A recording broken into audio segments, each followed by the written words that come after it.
Devon brought it up, the under market contract, right around 24, 25 million over the next 2 years. And that's important, not just because it would leave the Sixers from anywhere from $35 to $40 million in additional flexibility for the summer, but also because you can then carry some flexibility into the next season. Not really financial flexibility, because after Max's contract, Embiid's contract, and Mikal's contract, you would be over the cap, but you would be so far under, or you would have more flexibility under the aprons. And the one key here is that I think you have to make a trade that leaves you with some draft picks left where you can still go out and get role players in the future. Because even if you have, let's say, 35, 40 million in salary cap space, this free agency class, which we've talked about a lot, isn't all that deep. There aren't all that many options you'd actually want to go out there and spend that money on. That means you'd have to be able to take money back as a trade. In order to take players back in a trade, you have to have something to move. That something is most likely going to be first-round picks. So it's tough to, and as I guess we transition away from is Mikal a good player, which everyone agrees, to can they actually get him? Damn right. Part of the concern is that you don't want to, even if Mikal only costs $25 million, if you have no first-round draft picks left to trade, it's going to be tough to fill out the rest of the roster. So that is where a lot of the next part of the conversation, I think, comes in. Yeah, and so there have been publicly and privately a lot of sort of conflicting statements, rumors, what have you, about not Brooklyn's position on Mikal, but where Brooklyn is headed next. I think the one thing we've heard a lot since, let's call it December, January, when I think at that point we sort of knew, Brooklyn's season was not what they had been hoping for. They'd got a low-end outcome out of Ben Simmons. Mikal was overtaxed, all that. That's when it started to become a story. Okay, are they going to trade Mikal? And the most prominent example was Houston offered a ton of draft capital to Brooklyn to try to bring him in. And what I had heard at the time, which I'm sure we all hear very similar things, was that the reason they weren't doing that was less about what Houston was offering, which was a lot, and more about that they thought Mikal would be someone to bring in the other guy. Right. And the other guy specifically was Donovan Mitchell, right, was the name that was floated at the time for multiple reasons. One, very good player. Two, the word has been out there for a long time that he wants to play in New York and be in New York. And there's still kind of that overhang of, is he going to extend with Cleveland? And so Brooklyn sat out at the time, said thank you, but no thank you. And so all those points Derek brings up about team control, the contract, we know what Brooklyn's stance has been on the open market. The biggest variable is simply, will Sean Marks make Mikal available at all, let alone at a price that is palatable for the Sixers? There was a report out there a while back that Houston had offered, I think it was Jalen Green and multiple firsts before Jalen Green decided to go nuts for the past, three months or something? And then there was I think the number 3 pick, was that out there? Or am I making that up? And multiple first rounds. So they have made multiple attempts to acquire him. And the thing with Houston is Houston owns Brooklyn's pick for the next 4 years. That is a massive part. And a lot of times when you talk about trading your best player, one of the, you get the picks back in return, and then you also get the side benefit of your pick is going to get much better. Yes. And part of the motivation here is that, Brooklyn doesn't have the same incentive to tear it down that some teams would. That doesn't mean there's no incentive to trade Bridges, because I think, quite frankly, they should. They're not close enough to contending with him.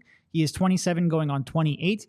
Trade him. He's a great contract for another 2 years. Trade him while his value is high, because I don't think they have a realistic pathway to putting a contender around him. I think that logic is still there. But the problem is, if Houston is interested and Houston owns Brooklyn's picks and Houston can give Brooklyn back those picks, Houston would be trading Brooklyn really good picks back, and the Sixers would be trading Brooklyn a couple of bad picks and some uncertain picks. Some upside in the Clippers stuff, but we don't know. It's very hard to say. 2026 and 2028, yes. The ones from Houston will be coming back immediately, and they have more young players they can trade if they have interest, and we know they have interest if Mikal Bridges hits the market. I just don't see how the Sixers without doing something wild like 5 first-round picks and 3 swaps and looping in another team to get some young players, it would take a drastic overpay. And that's why I'm going back to where I started that. If you do that, well, then how the hell are you building the rest of the team out? So to get to the central question of the show, where do you draw the line on an offer for Mikal? How much is too much in terms of the outgoing draft picks and what it's going to take to get him? Would you trade all the available firsts to get Mikal on this team? No. I don't think I would either. How many are all the available 5. first? 5. 5. Okay. Would you trade Just because you 4? need some flex. Give me 3 in a swap. 3 in a swap, I'll do. I think that's kind of the neighborhood that I'm in too. Because And to be honest, like 3 in a swap for one player is tough. We were It's a talking lot. about this before the show. Like the trade market for first round picks has been destroyed over the last couple of years. First, I think with Drew Holiday, then certainly with Rudy Gobert. In the past, for a non-top 10 player, like 3 in a swap would be a huge offer. Nowadays, it's like that's just kind of like the starting point, and it's still kind of breaking my brain a little bit because, like I said, you do need to have something. Like I said, I think if you trade for Mikal and you have cap space left, that's going to be more to go out and make additional trades, not to make signings. You would love to have a first-round pick or 2 or 3 to trade with, but it would be tough. to your point, do you know who went for exactly 3 first-round picks and a swap? Who's that? DeJounte Murray. Oh, Okay. That was that exact trade. It was 3 first-round picks and it's interesting about that. because DeJounte and Mikal are kind of on the opposite ends of the spectrum, where DeJounte is the self-creator who the book on him is, at least right now, he wants to be the guy on the perimeter. And what the big concern is, if you're a team that's looking to get from around where the Sixers are at to that next level, is Murray willing to sacrifice? And is Murray willing to change his role and go back to being more of who he was in San Antonio, which was high-level defense, certainly going to be asked to create a decent amount, but not going to be the alpha dog on the perimeter. He's going to be one of those guys, but not the most important guy, not someone who's always on the ball, someone who's willing to take the catch and shoot stuff. Whereas Mikal, I think people, like we've already seen his profile as 3rd, 4th option on a given night on a winning team. There's no question about the... Well, but I do want to say one thing about that. Like, we saw him as a 3rd option, but that was with 1 elite shot creator It is true. and 1 really good creator. And the Sixers, he'd be a 3rd option with 2 sort of like average to maybe slightly below average creators, at least passers for their position. It's a little bit playmaking different. would still be a pretty big concern. So what I'm saying is, like, DeJounte gives you more of the self-creation, the playmaking and whatnot. Mikal is more of the clean fit, catch and shoot, play off of Joel Embiid and Tyrese Maxey.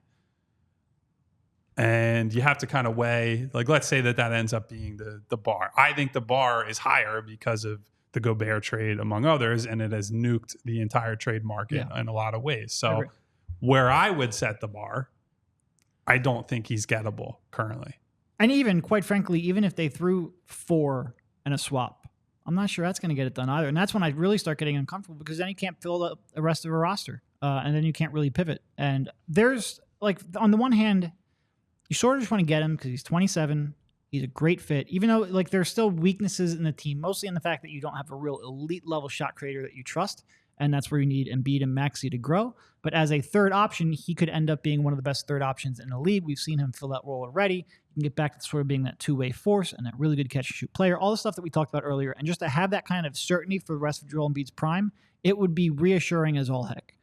On the other hand, you do still have, like, there are 12 other spots on the roster. You don't really know how you're going to fill it out there with only, let's say, 1 draft pick left or even no draft picks left. And it would be a tough spot to be in, but you feel boxed in because you have to overpay because there is someone like Houston looming. So it is a tough combination for sure. And you just don't know, like, what other options. Like, if you're asking me Paul George and all 5 first-round picks to trade, or Mikal and 1 first-round pick to trade, certainly from a long-term perspective, you trust Mikal to be that 3rd option for a longer stretch. But does that help you more in the next 2 or 3 years?